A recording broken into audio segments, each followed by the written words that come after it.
ठीक है, हम हमारे नेक्स्ट चैप्टर में फिर नेक्स्ट यूनिट में आते हैं, जो आपके बुक में भी दिया हुआ है, प्रोविजंस एंड रिजर्व्स।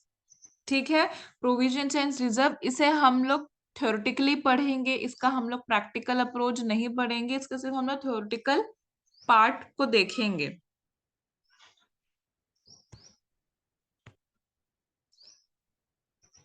ठीक है, तो हम पढ़ते हैं अलग अलग कि प्रोविजंस एंड रिजर्व क्या होते हैं। ठीक है,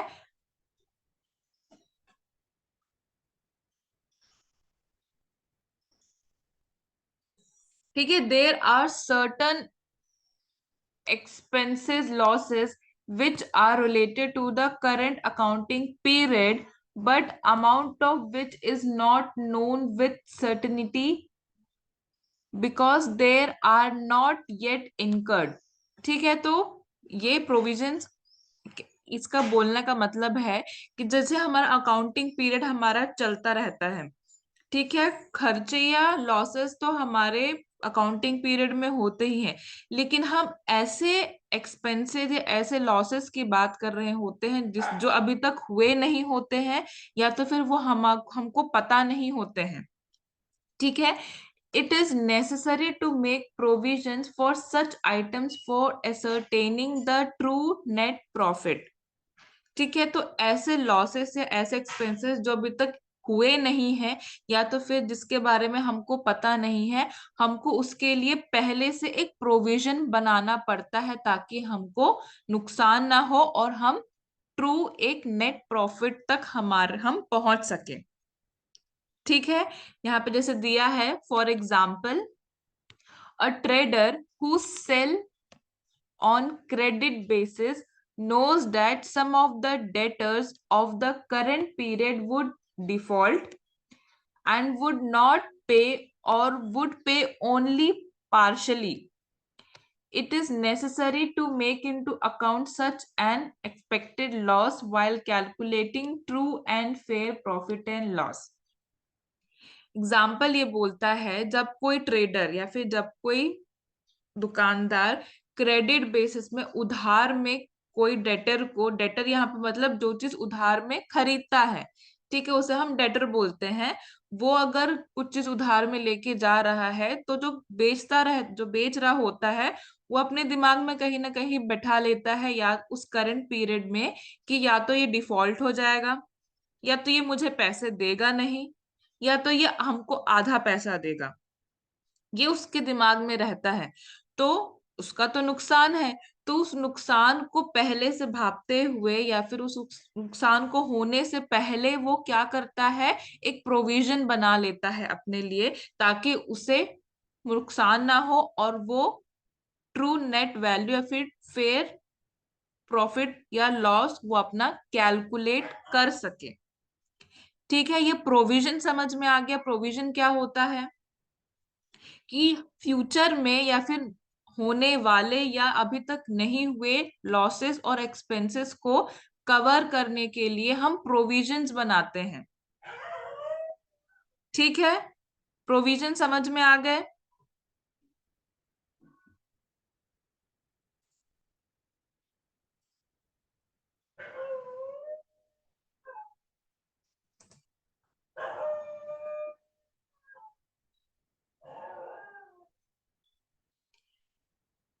बहुत देखिए, बहुत सारे प्रोविजंस होते हैं जो बिजनेसमैन या कंपनी बनाती है।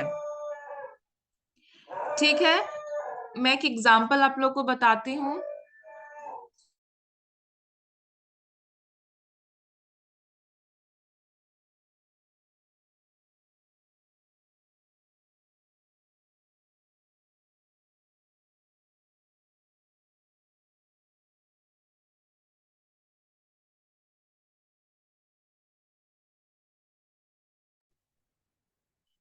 ठीक है, प्रोविजंस देखिए, यूजुअली क्या होता है, कंपनी बहुत सारे प्रोविजंस बनाती है, जैसे provision for doubtful debts, provision for depreciation, provision for repair and maintenance, taxation, ये बहुत सारे में बनाती है।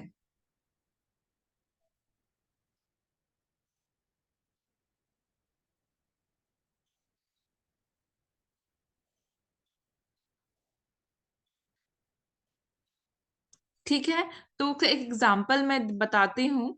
ठीक है, यूजुअली जो जितने भी प्रोविजंस होते हैं उसका जो ट्रीटमेंट होता है वो सेम होता है। तो मैं आपको एक एग्जांपल बताती हूँ। जैसे कि यहाँ पे दिया हुआ था कि जो ट्रेडर है वो क्रेडिट्स में सेल करता है डेटर को, और फिर वो पहले से उसको दिमाग में रहता है या तो फिर ये डिफॉल्ट हो जाएगा, या तो ये पैसा नहीं देगा, या तो फिर ये पार्शियल पेमेंट करेगा।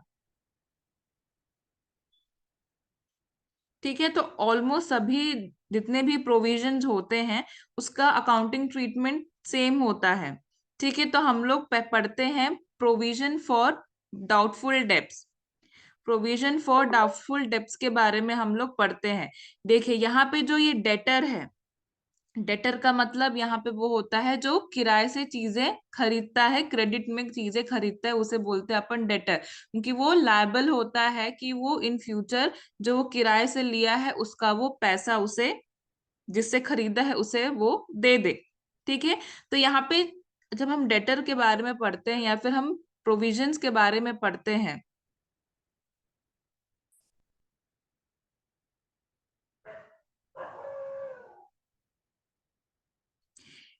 मैं असाइनमेंट के बारे में भी बात करूंगी, पहले हम ये टॉपिक कवर कर लेते हैं।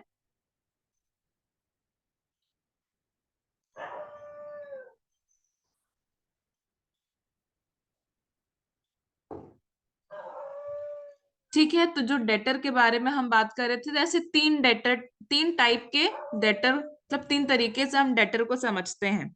ठीक है, एक होता है गुड डेटर। ठीक है, एक होता है गुड डेटर। गुड डेटर वो होता है जिससे हमको पैसा मिल जाता है। जैसे हमने एक को किराए पे सामान दिया, ठीक है, तो वो जो जिसने खरीदा उसने उसका पैसा एक सही टाइम पे रिटर्न कर दिया। ठीक है, तो उसे अपन बोलते हैं गुड डेटर। फिर एक होता है बैड डेब्ट्स, या फिर बोलते हैं गुड डेटर, एक होता है बैड डेटर या बैड डेट्स। ठीक है, डेट्स यहाँ पे होता है कर्ज। ठीक है, डेट्स यहाँ पे होता है कर्ज, इसका स्पेलिंग ये है बैड डेट्स। हमने अभी गुड डेट पढ़ा, गुड डेटर के बारे में पढ़ा, अब हम पढ़ते हैं बैड डेट्स के बारे में। ठीक है, बैड डेट्स क्या होते हैं? ये वो डेटर्स होते हैं जहां से कलेक्शन, जब जहां से हमको पैसे का कलेक्शन पॉसिबल होता ही नहीं है। जो हमने क्रेडिट में जो अमाउंट हमने दिया था वो हमारा लॉस में ही जाता है। ठीक है, उसे हम लोग बोलते हैं बैड डेट्स। बैड डेट समझ में आया क्या होता है? बैड डेट्स मतलब अगर हमने किसी को किराए पे सामान बेचा है, या फिर ऐसे डेटर को किराए पे क्रेडिट में सामान बेचा है जिसके पास से पैसे आना पॉसिबल ही नहीं है, तो जो हमने किराए का जो पैसा हमको मिलना चाहिए था वो हमको लॉस में चले जाता है। मतलब जो हमारे पैसे हमको मिलने चाहिए थे वो डूब जाते हैं, वो लॉस हो जाता है, तो उसे अपन बोलते हैं बैड डेट्स। ठीक है, फिर एक होता है डाउटफुल डेब्ट्स। फिर एक होता है डाउटफुल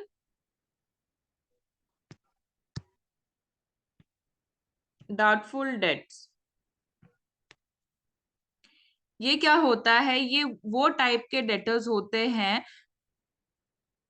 हु मे पे the business but not the full amount, या तो फिर बोल सकते हैं कि उनके पास से हमको पैसे लेना थोड़ा मुश्किल होता है, हमको श्योर नहीं होता है, हम डाउटफुल में रहते हैं, हम डाउट में रहते हैं। ठीक है, डाउटफुल डेट आर दो debtors who may pay but business firm is not sure about the collection of full amount from them। ठीक है, इसे अपन बोलते हैं क्या? Doubtful debts. ठीक है, तो ये जो बैड डेट्स है और ये जो डाउटफुल डेट्स है, हमको पता है कि ये होने वाला है। जो ट्रेडर जो खरीद या फिर जो बेचता है क्रेडिट पे, जैसे कि हम किराए पे चीजें बेचते हैं लोगों को, ठीक है, तो हमको पता रहता है कि ये दोनों में से कोई ना कोई चीजें तो होगी ही होगी। ठीक है, तो हम पहले से क्या करते हैं, उसके लिए एक अलग से प्रोविजन बनाते हैं, उसी को हम लोग बोलते हैं। अगर हम इसकी बात करें तो हम उसको बोलेंगे प्रोविजन फॉर बैड डेब्ट्स। अगर हम इसकी बात करें तो हम बोलेंगे provision for doubtful, provision for doubtful डेब्ट, प्रोविजन फॉर डाउटफुल डेब्ट्स और प्रोविजन फॉर बैड डेब्ट्स। मतलब कुछ अमाउंट हम लोग अलग से रखे रहते हैं ताकि ये सारे जो लॉसेस हैं उसे हम लोग कवर कर सकें। समझ में आ गया प्रोविजन?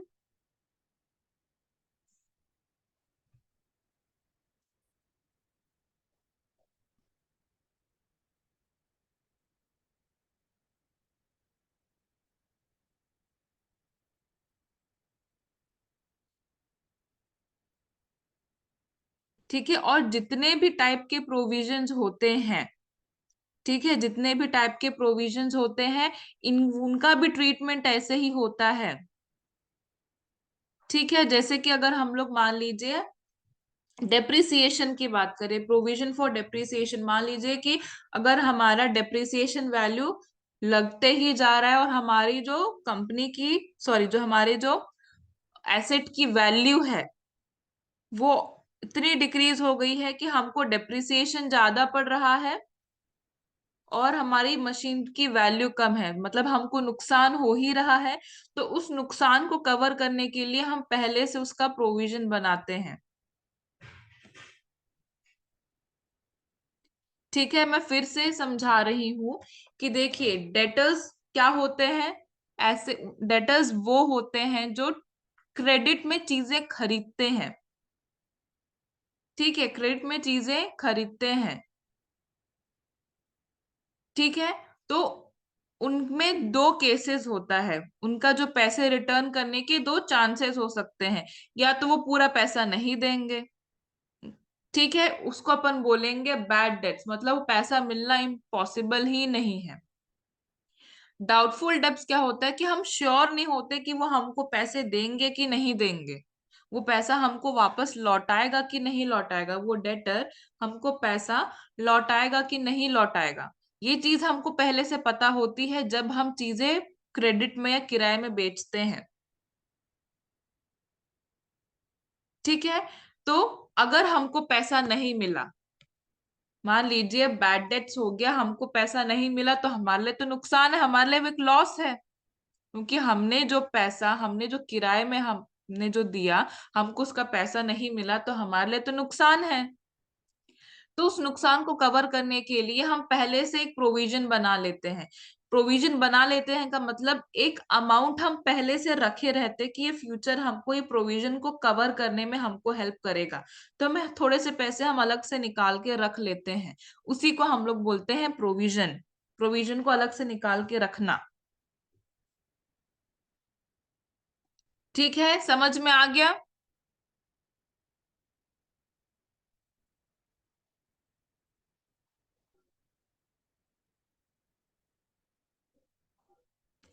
ठीक है, नेक्स्ट हम लोग आते हैं रिजर्व्स में।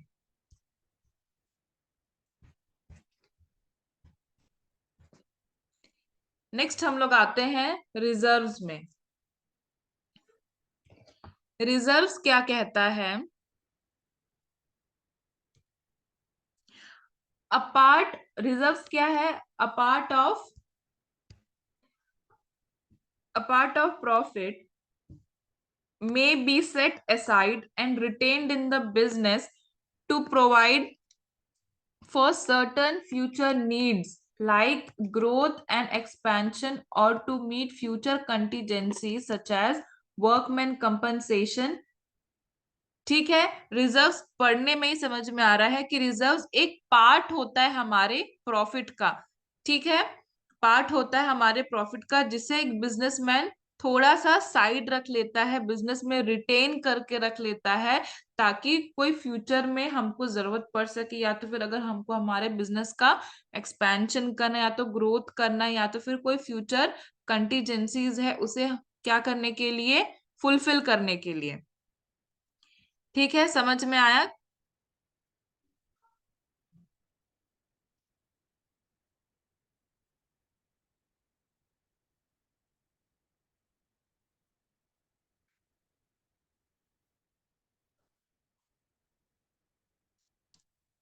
रिजर्व समझ में आया। जैसे कि बिजनेसमैन क्या करते हैं, जैसे कि एक प्रॉफिट है, मान लीजिए कंपनी को इतना प्रॉफिट हुआ है, ठीक है, कंपनी को प्रॉफिट हुआ है, मान लीजिए 100% उसको प्रॉफिट हुआ है,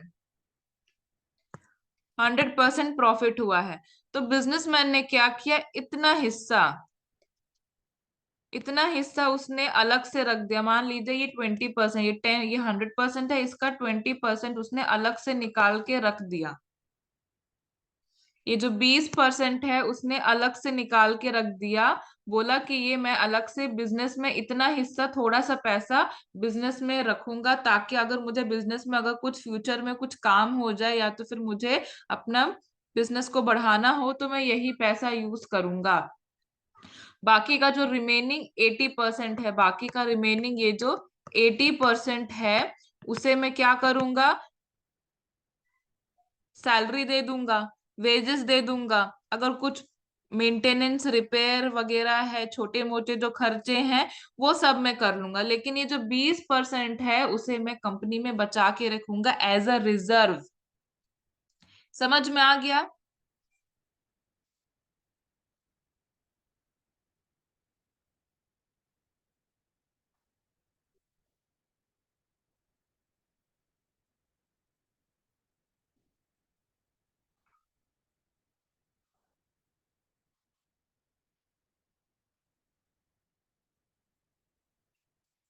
ठीक है, आगे इसका पढ़ते हैं। Unlike provisions, reserves are appropriation of profit to strengthen the financial position of the business.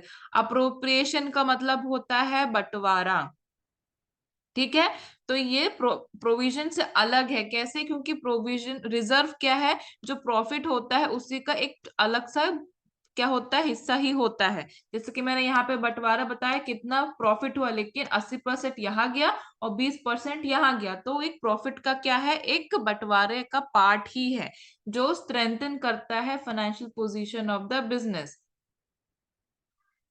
ठीक है। अब यहाँ पे बहुत सारे रिजर्व्स भी होते हैं। मैंने यहाँ पे इसको मेंशन नहीं किया है, लेकिन मैं आपको ऐसे ही बता दे रही हूँ कि बहुत टाइप के रिजर्व्स भी होते हैं।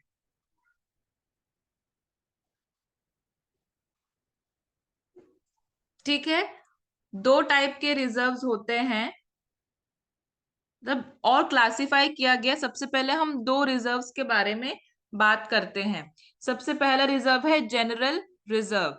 जनरल रिजर्व, इसे अपन फ्री रिजर्व भी बोलते हैं, जो कि हम यूजुअली हम अगर कोई काम आ गया तो उसके लिए हम बचा के रखते हैं। मतलब ये जनरल रिजर्व है, अगर काम आ गया, किसी चीज का काम है, तो हम वहां से निकाल के उसे हम यूज कर लेते हैं। ठीक है, एक वो है जनरल रिजर्व। फिर आता है एक स्पेसिफिक रिजर्व। फिर आता है एक स्पेसिफिक रिजर्व। स्पेसिफिक रिजर्व जैसे नाम से समझ में आ रहा है कि उसको एक स्पेसिफिक पर्पस के लिए ही क्रिएट किया गया है, ताकि हम उसे जो भी जरूरत है उसको हम लोग क्या कर सके, फुलफिल कर सके। जैसे मैं कुछ एग्जांपल बताती हूँ, जैसे कि वर्कमैन कंपनसेशन।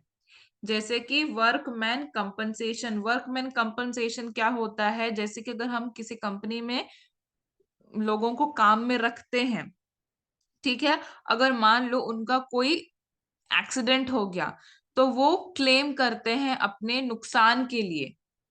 ठीक है, नुकसान के लिए, जैसे कि अगर कोई प्लांट में काम कर रहा हो और उस प्लांट में अगर उस आदमी का मान लीजिए कोई एक्सीडेंट हो गया, मान लीजिए उसका हाथ ही फ्रैक्चर हो गया, तो वो क्या करेगा, क्लेम करेगा कि मुझे नुकसान हो गया है।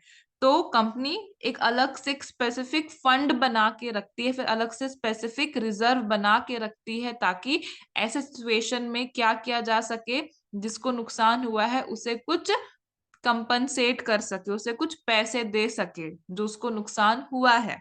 उसे बोलते हैं वर्कमैन कंपनसेशन। ठीक है, ऐसे ही ए स्पेसिफिक रिजर्व्स होते हैं जो कंपनी बनाती है। ठीक है, और रिजर्व को क्लासिफाई किया गया है रेवेन्यू और कैपिटल रिजर्व में। रेवेन्यू और कैपिटल रिजर्व में। ठीक है। रेवेन्यू रिजर्व क्या होता है? Revenue reserves are created from revenue profit. ठीक है, रेवेन्यू रिजर्व किससे बनाया जाता है? रेवेन्यू प्रॉफिट से बनाया जाता है, which are